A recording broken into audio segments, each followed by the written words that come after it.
안녕하세요. 오늘은 1월 7일 화요일입니다. 저의 목소리가 깨끗하지 못해서 죄송합니다. 함께하고 있는 저는 포트리 교회를 섬기는 김현수입니다. 겨울엔 눈이 내리죠. 제가 거주하고 있는 동부지역 뉴저지는 눈이 가끔 옵니다. 그런데 이 눈의 특징은 덮인다는 것이죠. 하늘에서 내리는 것을 가리지 않으면 그곳에 쌓인다는 것입니다. 눈이 쌓인 곳은 그 어떤 것이라도 눈으로 감추어지고 눈만 보이는 것이죠. 이런 일들이 우리의 모습 속에도 이루어지기를 바랍니다. 더러운 것이 감추어지고 하얀 눈만 보이는 그런 것 말이죠. 즉 세마포 옷을 입은 하나님의 백성을 연상하게 하는 것입니다. 함께 기도드리고 시작하겠습니다. 저희들을 사랑하시는 아버지 하나님, 오늘 저희들에게 귀한 생명으로 함께하여 주셔서 감사합니다. 저희들의 모습과 삶의 방식이 늘 언제나 주님 앞에 보시기에 올바르고 온전하지는 않지만 저희들 늘 기도드리며 주님께서 인도하시는 바르고 참된 길을 가려고 주님 앞에 나아갑니다. 오 아버지 하나님, 연약하고 부족한 저희들을 붙들어 주시고 새롭게 하여 주시며 주의 거룩하신 은혜로 저희들의 삶을 인도하시고 붙드셔서 이 세상에서 주님을 증거하는 삶을 살아갈 수 있도록 인도하여 주시옵소서. 주님, 저희들의 마음 속에 늘 언제나 주님을 향한 간절함이 있게 하여 주시고 이 간절함이 다른 사람들에게도 전달될 수 있도록 인도하여 주시옵소서.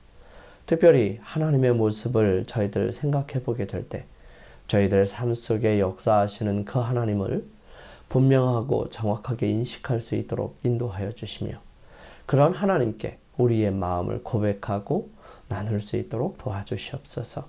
주님, 저희들은 연약하고 보잘것없는 사람들입니다. 하지만 주님께서 저희들과 함께 하실 때 그 인생은 아름다워 보이고 또 그 인생은 가치 있게 됩니다. 주님, 저희들의 마음이 오직 주님의 찾아오심과 인도하심과 저희들을 향한 사랑에 대한 반응을 함으로 온전히 주님의 거룩하신 백성으로 자녀로 살아갈 수 있도록 도와주시옵소서. 사랑의 아버지 하나님, 이 시간도 정말 간절하게 주님 앞에 많은 기도드리는 주님의 백성들이 있습니다. 이 기도에 함께하여 주시고 주님께서 역사하여 주셔서 기도를 통하여 주님께 더욱 가까이 나아가고 주님께서 해결해 주시는 모습과 시간, 방법을 통하여 주님을 온전히 신뢰하는 교회가 되게 도와주시옵소서. 시작하는 시간입니다. 마치는 시간까지 연약하고 부족한 저와 또 함께하고 있는 주님의 사랑하는 자녀들에게 역사하여 주셔서 의미 있고 복된 시간 될 수 있도록 인도하여 주시옵기를 예수님의 이름으로 기도드립니다. 아멘. 오늘은 조건적 관계 함께 살펴보겠습니다. 오늘의 기억절 함께 봉독하실까요? 예수께서 대답하여 이르시되 사람이 나를 사랑하면 내 말을 지키리니 내 아버지께서 그를 사랑하실 것이요 우리가 그에게 가서 거처를 그와 함께 하리라. 하나님은 모든 사람을 부르시고 그분과의 친밀한 사랑의 관계로 초대하십니다. 이 부르심에 합당하게 응답하는 것은 하나님을 사랑하고 이웃을 사랑하라는 하나님의 계명에 순종하는 것을 포함하고 있죠. 하나님과의 관계에서 오는 유익을 누리는 것은 하나님의 사랑을 받아들이거나 거절할지에 대한 개인의 자유의지에 달려 있습니다. 하나님께서는 종으로 전락해버린 이스라엘을 불쌍히 여기셔서 그 종되었던 곳에서 불러내어 광야를 거쳐 가나안 땅에 들어가게 하셨습니다. 그리고 그들이 시내산에 이르렀을 때에 하나님께서는 그들과 언약을 하게 됩니다. 그 언약의 내용은 이렇습니다.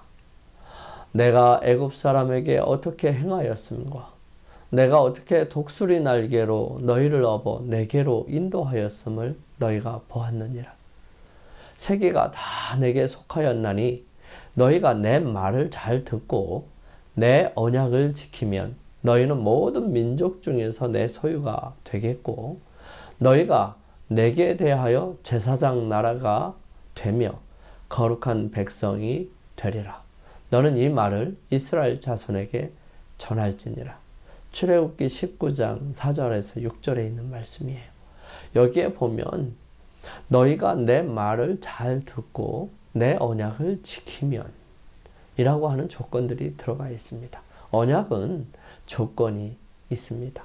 이 언약은 하나님께서 당신의 엄청난 희생과 생명을 내어 주시는 조건으로 사람들이 당연하게 그 사랑을 받아 감당하며 그 의무로 그 사랑하는 행위로 해야 할 일은 하나님의 말씀에 잘 듣고 그 언약을 지키는 것입니다. 하나님께서 이렇게까지 하시는 이유가 뭘까요? 당신의 사랑으로 당신의 목숨을 내어주시고 난 다음에 너희가 내 말을 잘 들어라 라고 하시는 말씀을 하신 이유가 무엇일까 하는 것입니다. 그것은 우리로 이 세상에서 행복하고 복된 삶을 살게 하시기 위해서였습니다. 이스라엘 백성에게는 언약이 주어졌어요. 그 언약에 대한 순종 여부가 그들이 받는 축복과 저주의 기준이 되었다는 것입니다. 하나님의 말씀대로 살아가는 사람들의 삶이 어떠한가를 보여주는 것이 또 구약 전체적인 내용이기도 합니다. 그래서 구약 성경은 그렇게 언약으로 맺어진 사람들과 그들을 대하시는 하나님의 모습이 기록된 것이라고 볼 수 있습니다. 우리 호세아 9장 15절과 예레미야 16장 5절 그리고 로마서 11장 22절 말씀과 유다서 1장 21절 말씀을 함께 읽어보십시다. 이 구절에서 하나님의 사랑의 혜택에서 제해지거나 심지어 그 사랑을 상실할 가능성에 대해서 무엇이라고 가르치는지 한번 보시겠습니다. 그들의 모든 악이 길갈에 있으므로 내가 거기서 그들을 미워하였노라. 그들의 행위가 악함으로 내 집에서 그들을 쫓아내고 다시는 사랑하지 아니하리라. 그들의 지도자들은 다 반역한 자니라. 여호와께서 이와 같이 말씀하시되 초상집에 들어가지 말라. 가서 통곡하지 말며 그들을 위하여 애곡하지 말라. 내가 이 백성에게서 나의 평강을 빼앗으며 인자와 사랑을 제함이라. 여호와의 말씀이니라. 그러므로 하나님의 인자하심과 준엄하심을 보라. 넘어지는 자들에게는 준엄하심이 있으니 너희가 만일 여호와의 인자하심에 머물러 있으면 그 인자가 너희에게 있으리라. 그렇지 않으면 너도 찍히는 바 되리라. 하나님의 사랑 안에서 자신을 지키며 영생에 이르도록 우리 주 예수 그리스도의 긍휼을 기다리라. 위에 있는 본문들은 하나님의 사랑의 관계에서 오는 혜택을 누리는 것은 하나님의 사랑에 대한 인간의 반응에 따라 달라진다는 사실을 거듭거듭 말하고 있습니다. 하지만 우리는 하나님이 사람을 사랑하는 것을 실제로 멈추신다고 오해하지 말아야 합니다.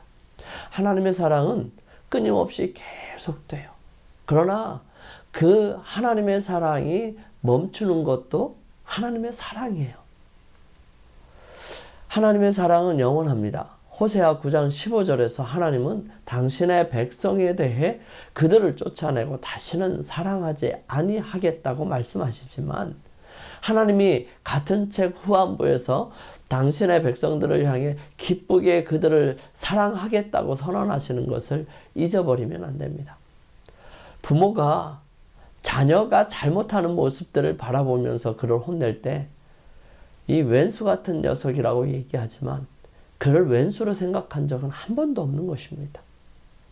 그의 모습과 삶의 잘못된 모습이 이 부모에게 왼수같이 느껴지는 것이죠. 이 아이는 그저 사랑스러운 것입니다. 호세아 9장 15절은 하나님께서 당신의 백성을 더 이상 사랑하지 않으신다는 뜻이 아닙니다.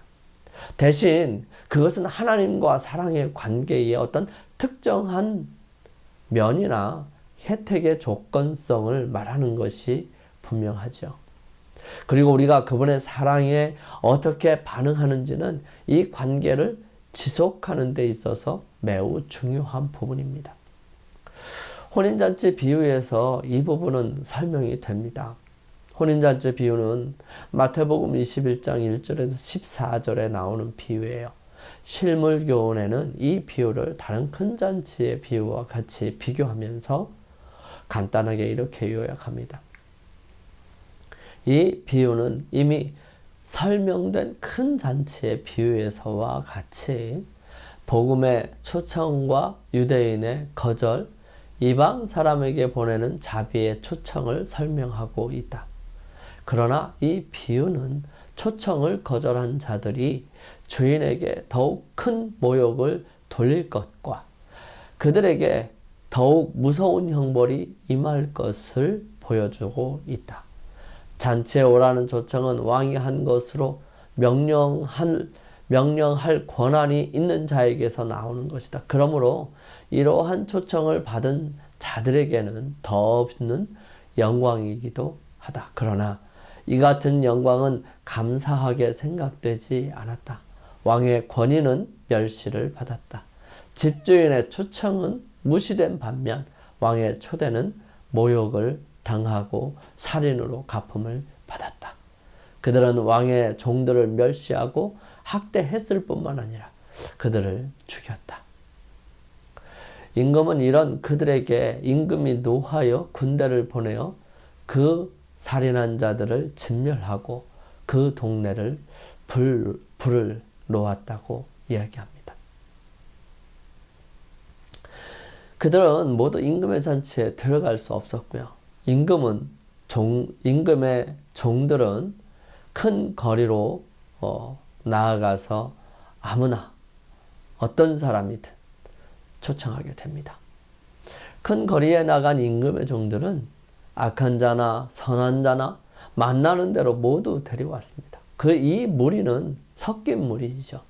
그들 중에 어떤 이들은 초청을 거절한 자들 못지않게 이 잔치에 초대한 분에게 참된 존경을 나타내지 아니했습니다. 맨 먼저 초청을 받은 사람들은 임금 잔치에 가기 위하여 세속적인 이익을 희생할 수 없다고 생각하였습니다. 그리고 이 초청에 응한 사람들 중에는 저희 자신의 유익만을 생각하는 자들이 있었지요. 그들은 잔치에 푸짐한 음식을 먹기 위해 왔지 임금을 존경할 마음이 있어서 온 것은 아니었던 것입니다. 임금이 손님들을 보려고 들어왔을 때에 각 사람의 본성이 드러났습니다. 그 잔치에 참석하는 모든 손님들을 위하여 예복이 준비되어 있었습니다. 이 예복은 임금이 마련하신 선물이었죠. 손님들은 이 예복을 입음으로써 잔치를 베푼 사람에 대한 존경심을 나타내는 것이었습니다. 그러나 그 중에 한 사람이 평복을 입고 있었습니다. 그는 임금이 요구한 준비를 하지 않았어요. 그는 비싼 값을 주고 마련한 그 예복을 입는 일을 창피스럽게 여겼던 것입니다. 그렇게 함으로 그는 그의 주인을 모독하게 됩니다. 임금이 말합니다. 친구여, 어찌하여 예복을 입지 않고 여기 들어왔느냐? 그는 아무런 대답도 할 수 없었어요. 그 후에 임금은 종들에게 그 수족을 결박하여 바깥 어두움에 내어 던지라고 명합니다. 이 잔치자리에서 임금이 손님을 심사하는 일은 심판을 표상합니다. 즉 왕이 임금이 마련한 예복, 그 예복은 이 사람이 어떠한 사람이든지 상관없이 그 사람을 가려주고 그 자리에 있을 만한 자격이 있음을 선고해 주는 것입니다. 즉, 그 예복 자체가 그 잔치 자리에 들어갈 수 있는 요건이 될 수 있는 것이지요. 복음잔치 자리에 참석하는 손님들은 하나님을 섬긴다고 하는 자들이고요. 또 이 생명책에 저희 이름이 기록된 사람들이라고 영감의 말씀은 기록합니다. 그렇지만 그리스도인이라고 자청하는 사람들이 다 참된 제자는 아니라는 것입니다. 최후의 상급을 주기 전에 먼저 누가 의인의 유업을 받을 자격이 있는지를 결정해야 합니다. 이러한 결정은 그리스도께서 구름을 타고 재림하시기 전에 있어야 할 것입니다. 그분이 재림하실 때에는 그가 줄 상이 그에게 있어서 각 사람에게 그의 일한 대로 갚아 주실 것이기 때문이지요. 그러므로 예수님께서 재림하시기 전에 각 사람의 행위가 결정될 것이고요. 그것에 따라 그리스도를 따르는 각 사람의 상벌이 결정될 것입니다. 죽은 다음에 결정되는 게 아니에요. 죽기 전에 그들의 삶이 아직 붙어 있을 때에, 생명이 있을 때에 주어지는 것입니다. 결정되는 것이죠. 나의 계명을 지키는 자라야 나를 사랑하는 자니 나를 사랑하는 자는 내 아버지께 사랑을 받을 것이요 나도 그를 사랑하여 그에게 나를 나타내리라. 예수님께서는 제자들에게 너희가 나를 사랑하고 또 내가 하나님께로부터 온 줄을 믿었으므로 아버지께서 친히 너희를 사랑하신다라고 선포하십니다. 성경은 하나님과의 구원 관계의 혜택을 유지하는 것은 우리가 하나님의 사랑을 받아들이는 여부, 그 사랑의 매개체가 되려는 의지를 포함하여 그 여부에 달려있다고 가르칩니다. 다시 말하지만 이것은 결코 하나님의 사랑이 멈춘다는 뜻이 아니에요. 그보다는 태양이 비추는 것을 멈출 수 없어도 태양광으로부터 자신을 차단할 수 있는 것처럼 우리의 어떤 행위도 하나님의 영원한 사랑을 멈추게 할 수는 없지만 우리가 하나님과의 관계를 거부하면 결국에는 그 관계에서 얻을 수 있는 영생의 약속에서 단절된다는 것입니다. 영감의 교훈입니다. 말씀 속에 명시된 구원의 조건. 모든 사람을 온전히 구원하실 수 있고 또 구원하신다는 위대한 진리는 우리의 정신과 마음의 산 원칙, 곧 우리를 위하여 행해진 희생제사의 효력으로 확립되어야 한다. 우리의 일은 의지를 하나님의 의지의 편에 두는 것이다. 그러면 우리는 속죄의 피를 통하여 신의 성품에 참여하는 자가 된다. 그리스도를 통해 우리는 하나님의 자녀가 되고 하나님이 당신의 아들을 사랑하신 것처럼 우리를 사랑하신다는 보증을 갖게 된다. 교회증언 5권 741페이지에 있는 말씀이에요. 우리 함께 기도드리겠습니다. 우리를 사랑하시는 아버지 하나님, 우리를 하나님과의 친밀한 사랑의 관계로 초대하여 주셔서 감사합니다. 또 이웃을 사랑하며 하나님의 계명을 따를 수 있도록 복을 주심을 감사합니다. 하나님의 귀한 뜻을 기억하며 주님의 부르심에 순종할 수 있도록 날마다 인도하여 주시고 붙들어 주시옵소서. 저희들의 연약한 심령과 믿음을 붙들어 주시고 오직 주님 안에서 올곧게 설 수 있도록 인도하여 주셔서 주님을 끝까지 부여잡음으로 승리할 수 있도록 도와주시옵소서. 저희들을 사랑하시는 예수님의 이름으로 감사하며 기도드립니다. 아멘. 오늘 하루를 승리하시기 위하여 주님께 개인적으로 나아가는 시간을 갖게 되기를 바랍니다. 저는 내일 아침 이 시간 다시 찾아뵙겠습니다. 감사합니다.